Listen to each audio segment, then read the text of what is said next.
La télé. Mais il y a la secrétaire là-dedans en plus. Je coupe parce que C'est comme ça, comme. Là, vous regardez. Plus chaud que le climat. Plus chaud que le climat. On avance, on recule pas. On avance, on recule pas. Aujourd'hui, c'est la grève mondiale pour le climat, donc toute la jeunesse sur Terre est mobilisée pour en effet réagir à l'été très chaud dans lequel on est encore au mois de septembre avec une canicule assez exceptionnelle aujourd'hui, mais aussi bien sûr pour appeler à la réaction et à une vraie bifurcation écologique puisqu'il est encore temps d'agir.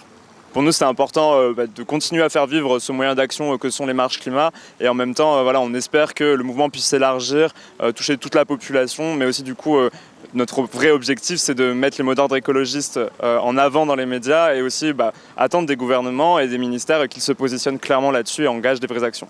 La dernière annonce du gouvernement en termes d'écologie, c'était Emmanuel Macron, le président, qui proposait aux collégiens de 6e de planter des arbres.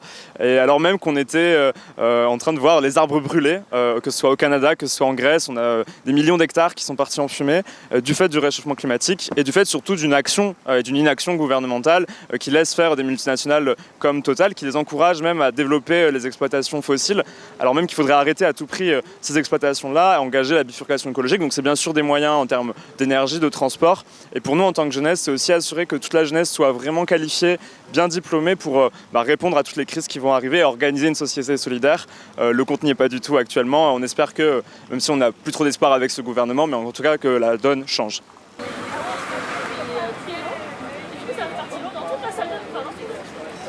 Le but, c'est de montrer qu'on est capable de sécher nos cours et donc possiblement mettre en danger notre scolarité pour une cause qui nous tient à cœur et qui est très importante pour nous et qui devrait être importante pour tout le monde. Alors nous, on est en ce moment porté sur la rénovation thermique. Donc le but, ça serait de rénover les bâtiments qui sont mal isolés et qui donc sont appelés des passoires thermiques. Donc c'est une très grande dépense d'énergie l'hiver pour les chauffer et l'été il fait extrêmement chaud à l'intérieur. Donc ça serait très important de les rénover afin donc de ne pas avoir une dépense énergétique énorme et inutile. Et aussi pour les populations, les gens qui vivent à l'intérieur, et c'est souvent des populations qui ne sont pas très riches, de pouvoir vivre normalement sans craindre le chaud l'été. Alors le mouvement Fridays for Future, il est né avec Greta Thunberg, qui donc venait s'asseoir tous les vendredis devant le Parlement suédois, je crois. Et donc est né de là le mouvement Fridays for Future, où tous les vendredis les jeunes faisaient la grève pour le climat et font toujours la grève pour le climat.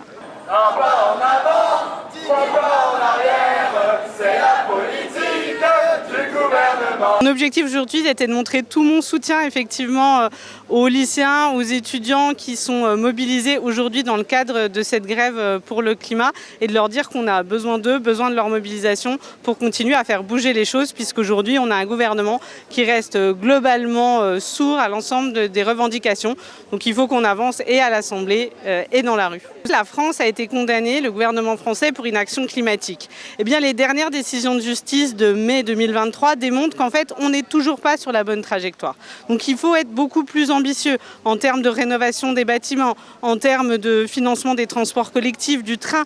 Et il faut demander beaucoup plus aujourd'hui aux entreprises pétrolières qui font des bénéfices colossaux en faisant payer très cher le pétrole et en continuant à les exploiter et à ouvrir finalement des exploitations pétrolières qui mettent en danger l'avenir de tous et tous. Macron se demande de même les libéraux qui ne cherchent qu'à privatiser un peu plus tout ce qu'on a comme ressources, qui cherchent juste à se faire un maximum de pognon jusqu'à la fin de nos jours à nous. C'est eux qui sacrifient nos aînés.